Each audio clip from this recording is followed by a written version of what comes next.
How do we measure chance? We use a simple scale from 0 to 1. 0 means impossible, like rolling a 7 on a standard die. 1 means it's absolutely certain, like the sun rising tomorrow. Everything else, from an even coin flip at 0.5 to a 30% chance of rain, falls in between. And speaking of rain, if the probability is 0.3, what's the chance it won't rain? It's simply what's left to make a whole 1. So 1 minus 0.3 is 0.7. That's called the complement, the probability of something not happening. But life gets complicated when chances overlap.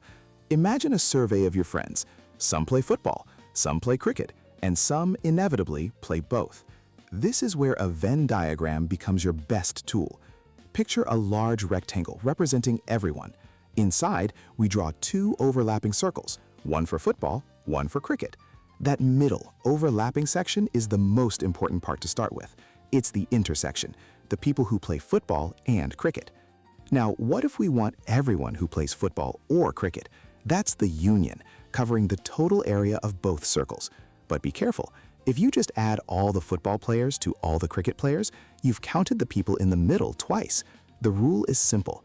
Add the two groups, then subtract the overlap you double counted. Let's make it real. In a class of 20 students, 12 play football, 10 play cricket, and 4 play both. The first number you place in your diagram is that intersection, the 4 who play both. Now, how many play only football? It's the total of 12 minus those 4, which is 8. How many play only cricket? 10 minus the 4, which is 6. So the total number of students playing at least one sport is 8 plus 6 plus the 4 in the middle. That's 18. Since there are 20 students in the class, that means 2 students play neither. Venn diagrams aren't just circles on a page, they're a logical map for navigating our overlapping world, ensuring everyone is counted, but only once.